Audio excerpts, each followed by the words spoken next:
Let's just play a little conspiracy theory game. I'm in Illinois, south suburb of Chicago, right? Let's just say, what is it, April 2nd today, 2020? Let's just say that the coronavirus, the COVID-19, actually is biological warfare purposefully released by a government. I won't even say which government. Could be one, could be multiple, could be ours, could be not ours. Who knows? But let's just say it is ours. And for whatever reason, they decided to do it. Think about the time of year. Springtime. I'm looking outside the window. It's a lot of mist and fog the last week or so, which would probably be normal for the time of year, right? And it's rain and the weather keeps going back and forth. What if that's the way they're spreading it? Think about it, because coronavirus is supposed to be airborne, right? What if they're misting the area with the coronavirus because it's a manufactured virus, isn't it? And they're spraying it in select areas that they want, directing it where they want.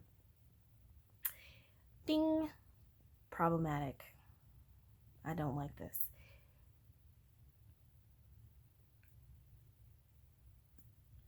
I don't want to think that the country I live in would concoct such a malicious plan.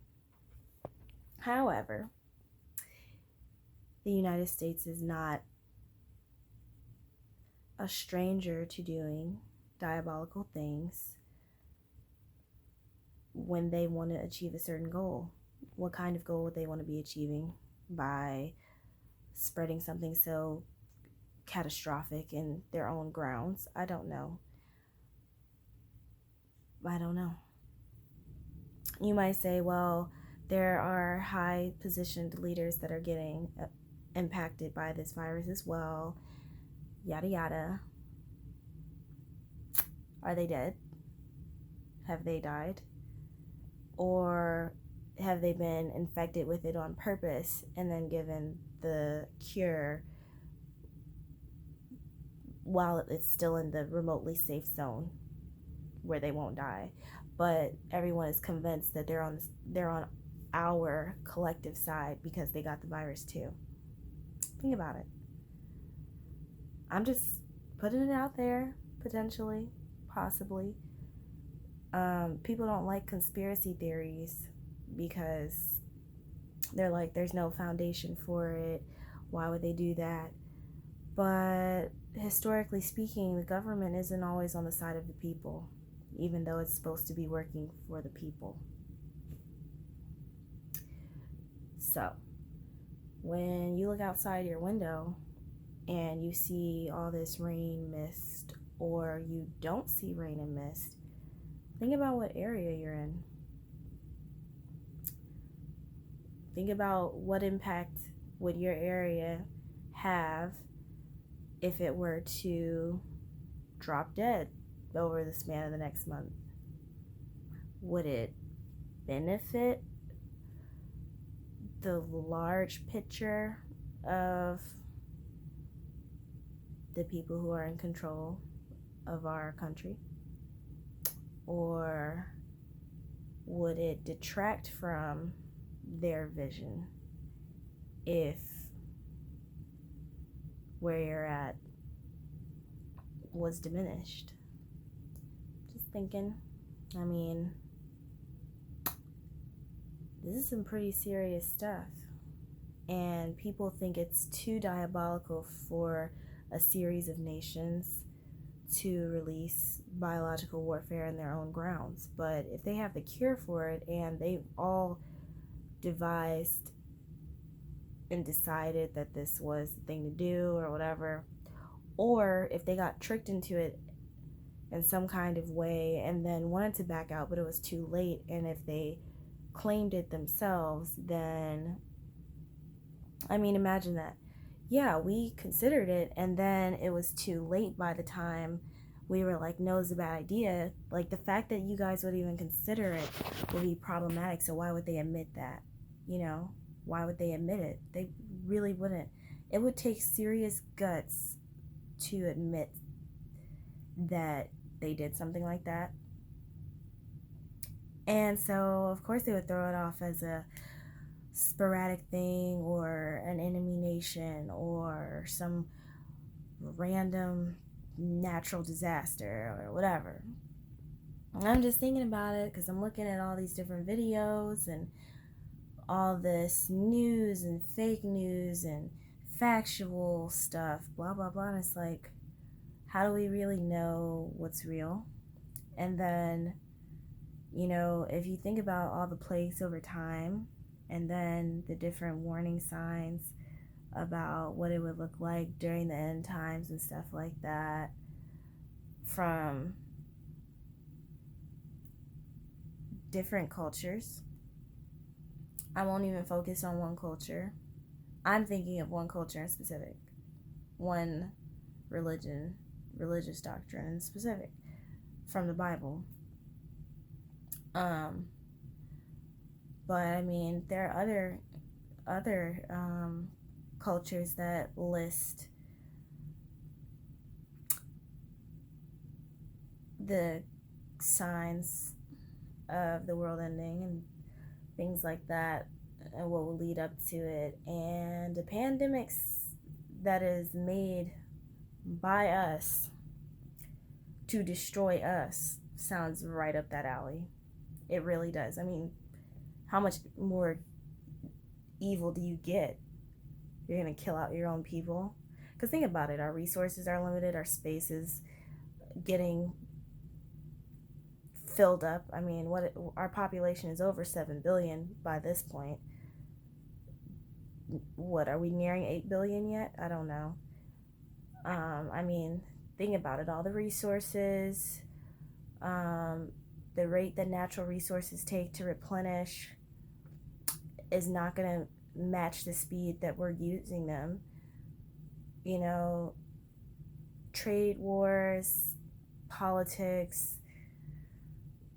then you have to figure out a way to get people to move the way you want them to move to make money for you without you being highly expensed for it. I mean, let's think about the corporations, the really big corporations that really move the economy of the world right now.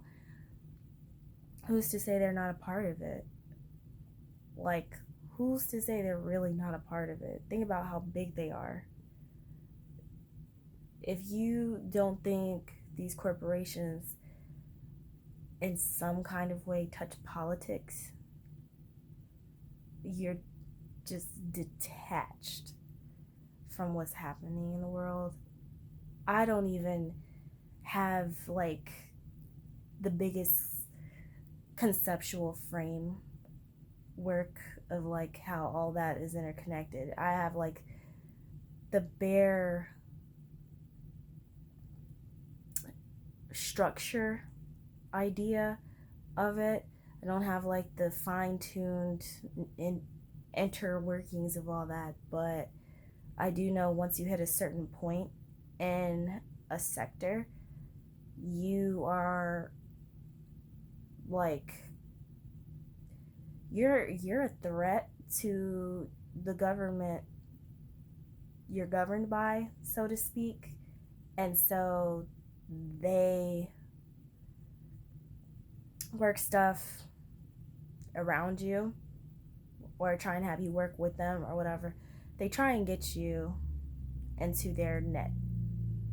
And you can't, there's just a certain peak you hit where you can't operate outside of the government. You just can't. Doesn't matter what country it is. It's either the government gets you or you get the government. Because if you hit a certain point of getting really big in your sector, in your business, especially if you touch more than one sector, there are 11 major sectors, like look in the stock market and the major sectors or whatever, then you'll know what I'm talking about.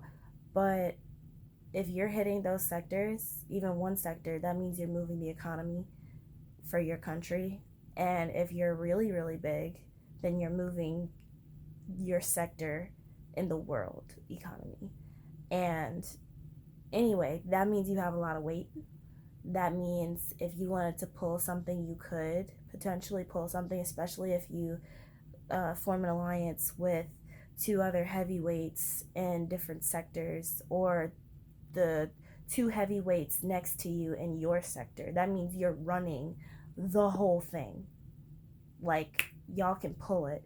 And that's a problem because whoever moves the sectors moves the money, which means whoever moves the money, the government has to deal with, because that's who's feeding the people, and the people follow the food. Anyway, I was just thinking about that. Maybe I've just been in quarantine too long. Yeah. Stay prayed up, read up, educate yourself. I'm trying to educate myself, reading all kind of stuff, watching all kind of stuff. I was really thinking about how serious censorship has gotten lately. Like, over the last year, the last 3 years really, but especially this year, if you've noticed, censorship has been going and climbing more and more, and it's on stuff that it's problematic, the type of stuff that's being censored. Like, I wouldn't have an issue if it was like sexual content that was being censored heavily, because that would make sense. It's explicit content. But we're talking about political views, religious views, racial and cultural, socioeconomic patterns and movements and things like that, history. And it's like, why would that stuff be censored? If anything, it should just be releasing content that would counter whatever statement is being made that a problem, that like releasing content that counters those positions on those subjects, instead of censoring them or shutting them down or erasing them. Rewriting history, now I find that to be problematic. Think about that. If you don't know what I'm talking about, just start looking. Just start looking.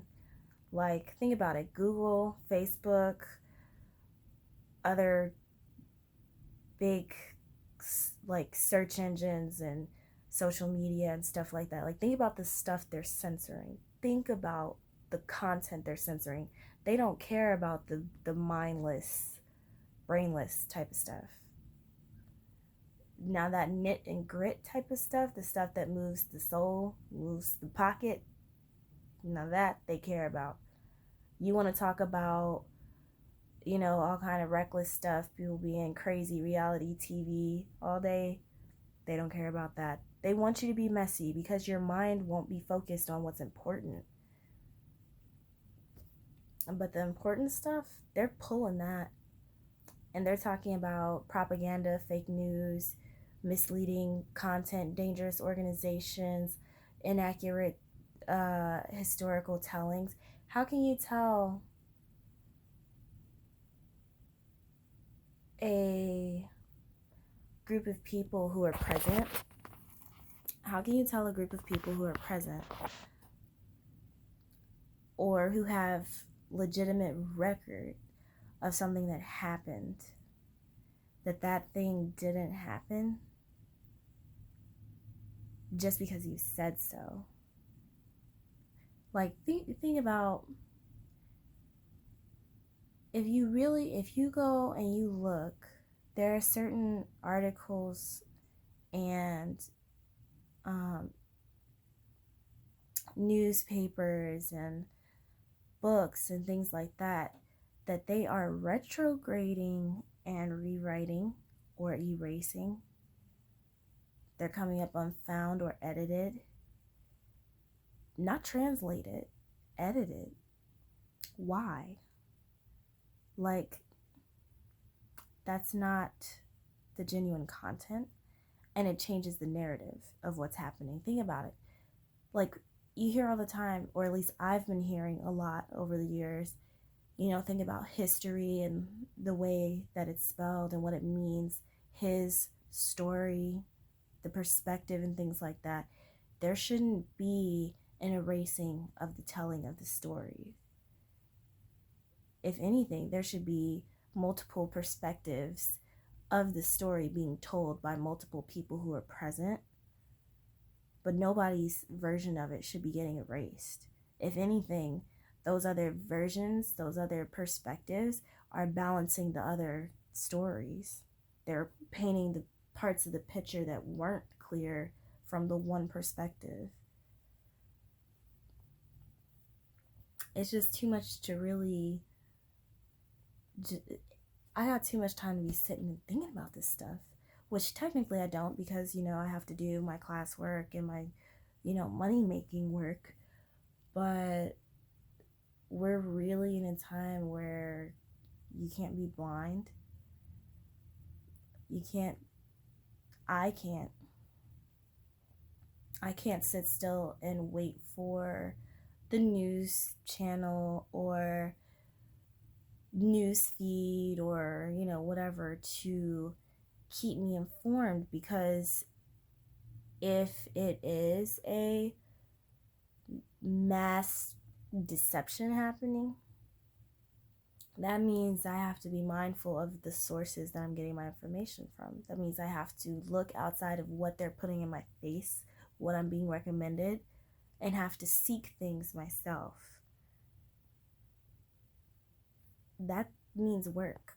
And I think in this era, we're at a disadvantage in some ways, because we like things to just pop up and be given to us and be like, that's what it is. I don't have to look for it. Great. And that's problematic, because we're getting hand-fed what they want us to eat, meaning that may not be the actual meal or whatever. As you can see, it's like super dark and the lighting sucks or whatever, because I don't want to turn on the light because I'm tired and I should be asleep, but yet I'm up 6:20 in the morning talking about conspiracy theories. And it's only a conspiracy theory if it isn't true. Maybe. But I wanted to at least share my thoughts. My thoughts may have absolutely no grounds whatsoever. I mean, you could just find this entertaining. I don't know. But it's really something to think into, look into. Like, why weren't we more on top of it if we're really such an advanced country? Because the United States is always talking about, we're so technologically advanced, we're so medically advanced, we're so first world, yada yada, whatever, top of the whatever. Which, I mean, honestly, there are many countries ahead of us in different aspects. But I feel like we really should have been on top of this. Like, November, December.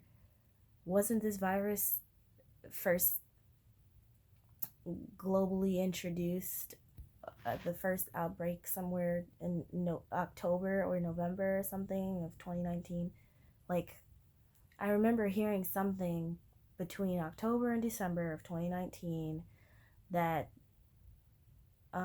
China was having a virus outbreak or something of that nature. And I'm just thinking, if we knew it was that serious, why didn't we go into preparation mode quicker to prepare our country?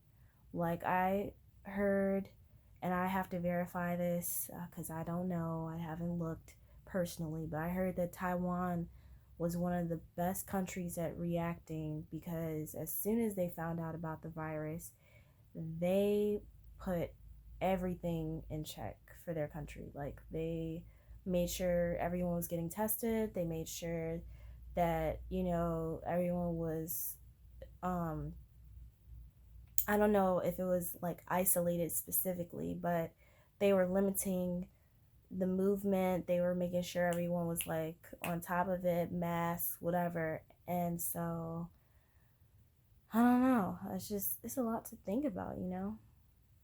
I just think it's a lot to think about and research. I mean, everybody's pretty much at home right now, and then it's like, if it is airborne and it is being spread via fog, because that's a good cloak. If you think about it, fog and rain, that's a good cloak. You would never really expect it, because most biological warfare, you can't smell the chemical, especially if it's cloaked in water. It'll mix with everything around. And if it's gaseous, you know what I'm saying? If it's in gas form, then, you're not going to notice it, and you're just going to breathe it in. It's going to go through everything, and everyone's just going to gradually, I mean, think about it. The onset is 2 weeks. It's a 2-week period before it fully sets in to the point of you displaying symptoms. Like, why are areas just popping? Like, sure, we can talk about exponential growth and things like that through contact, person-to-person contact, nobody knowing, yada yada, but honestly, it wouldn't be hard. It wouldn't be hard. The way that they're locking it down is like putting a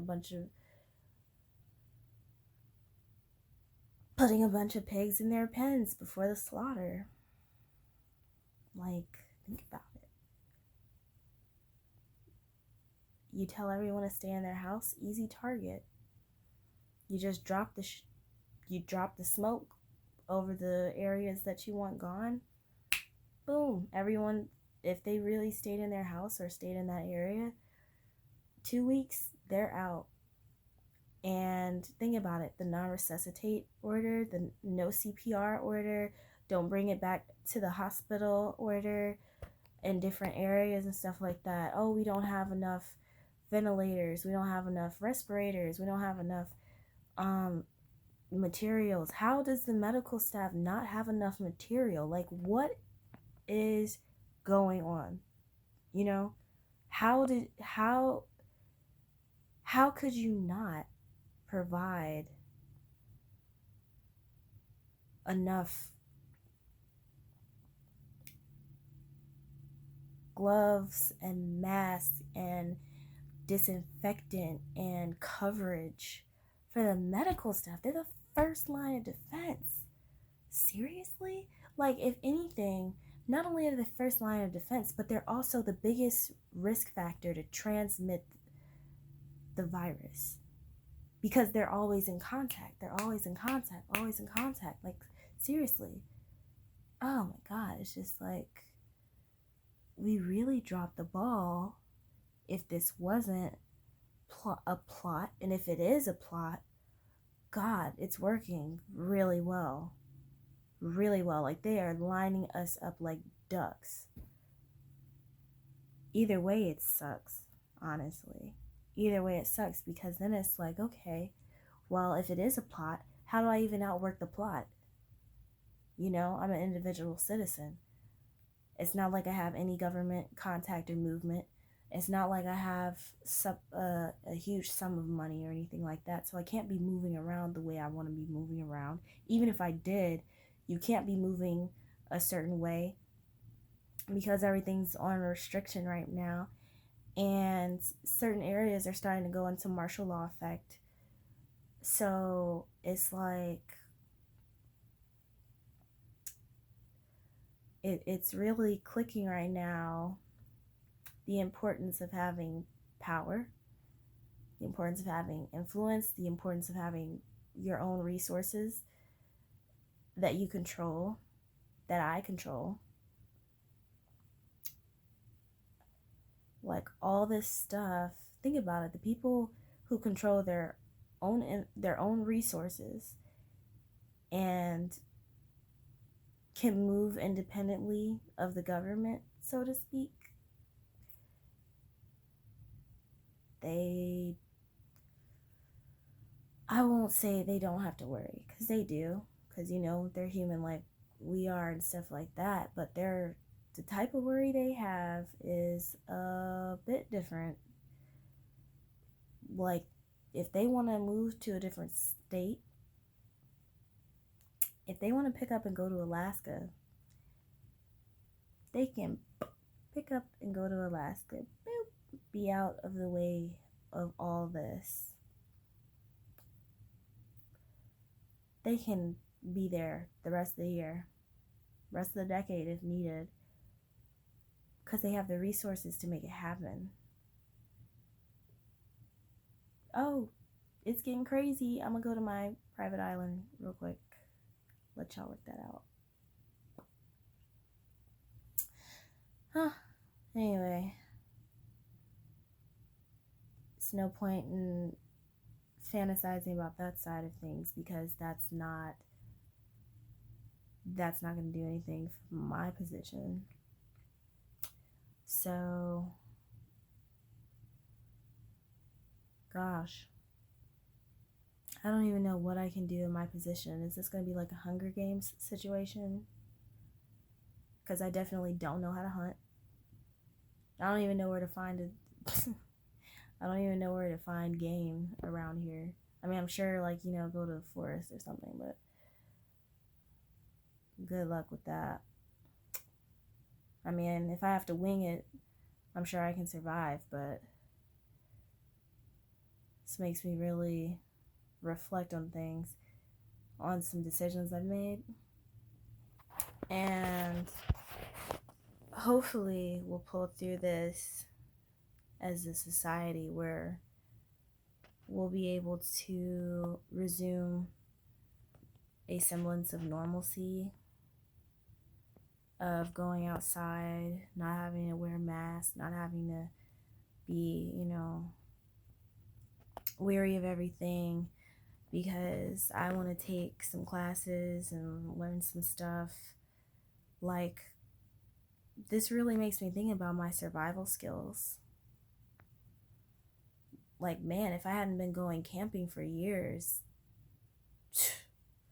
jeez. Yeah, it would be a little rough there. Even with that, there's still a lot of stuff I can learn. But yeah, anyway, I'm done rambling. I hope you have a great day. Whatever you encounter, stay positive, because positive energy goes a long way. That's what I tell myself. And, social distancing, we really need to be practicing that. Like, I find it hard to do myself. I'm really trying to the only people I'm engaging with is my dad, my mom, and my boyfriend, my brother. Those three. That's what I'm like. That is what I'm trying to do. It's very hard for me because I do Instacart shopping. Ooh, maybe I shouldn't have said that. Bleep that. You didn't hear that. But yeah. We gotta try our best to limit it, I guess. Do the part we can do or something. Yeah, well, I need to go to sleep. I should have been asleep, but my brain has been rolling. So, yeah, interesting way to start the day. Well, good morning and good night. Much love, y'all.